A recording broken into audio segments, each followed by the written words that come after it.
I saw your lips, I heard your voice. Believe me, I just had no time. My horses couldn't make me stay away. Thought about a moonlit night, arms around you good and tight. That's all I had to see for me to say. I said hello, Mary Lou. Goodbye, heart, sweet Mary Lou. I'm so in love with you.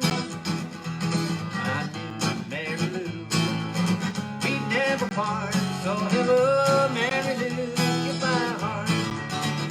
Yes, hello, Mary Lou. Goodbye, heart. Well, hello, Mary Lou. Goodbye, heart. Yeah. Robert Bowden's said that the Creedence Clearwater also recorded that song, Hello, Mary Lou. And he did, because John Fogerty was a big Rick Nelson fan. The interesting thing about that, I got a kind of a cool story. When I first got called to go play with John Fogerty, first thing I did with him was a Conan O'Brien show.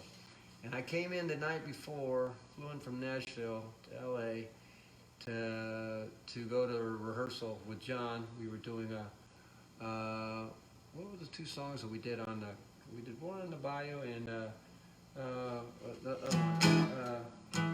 Change in the Weather. That was the song. So we did those two songs. And then we were hanging out at the sound check in the morning. We were hanging out at the sound check with John Fogerty, and we were sitting there getting ready to do the show. We were kind of doing the dress rehearsal. Anyways, so this was sorry for Robert Bowden. He was saying how John Fogerty also recorded Hello, Mary Lou, because he was a big Rick Nelson fan. But anyways, I got the job to go play with John on the Conan O'Brien show, subbing for Billy Burnett. And so we ran through the songs, and we were sitting around, and something came up about Hello, Mary Lou, or maybe because my brother had played with Rick. And he said to me, yeah, he says, I'd recorded Hello, Mary Lou. John was trying to tell me a little bit about, hey man, I was really into Rick Nelson, and I recorded Hello, Mary Lou, and I played the solo. I know the guitar solo that James Byrd played, because I played the solo on my record, just like the record, just like the Rick Nelson record. I said to John right there, I said, well, actually, you didn't play the solo correctly. That's not the way the solo goes. And John just looked at me for a second, and his jaw kind of dropped open like, what are you saying to me? I said, yeah. I said, that's not the way.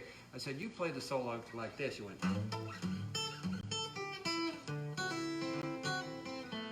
And I said, that's not the way it goes. And I go, let me show you how it goes.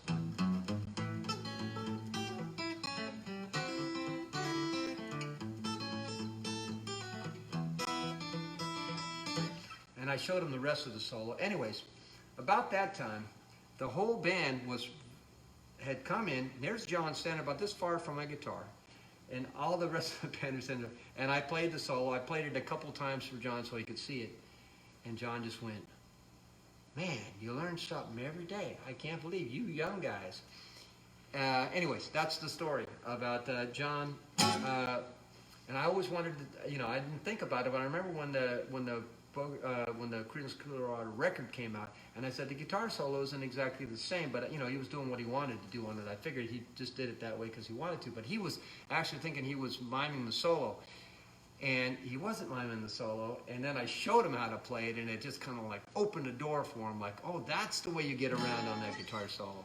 So anyways, little story for you, Robert, a little trivia there with me and John Fogerty. And then they were trying to hire me after that day to play with them, and I turned the gig down because it was Billy Burnett's gig. And then about a year later, they called me and said, hey, Billy's not going to be with us anymore. We really want you to come on the road. And I said no, turned the gig down. they kind of said, well, we're going to give you a week to think about it, and they kept kind of needling me to do it. So I ended up going out with John for a while and did that. But always happier when I'm playing with my own, doing my own music. It's a lot a lot more fun for me, even though it was an honor to go out and play guitar with him and play all those really great songs. That's that story. Okay, let me.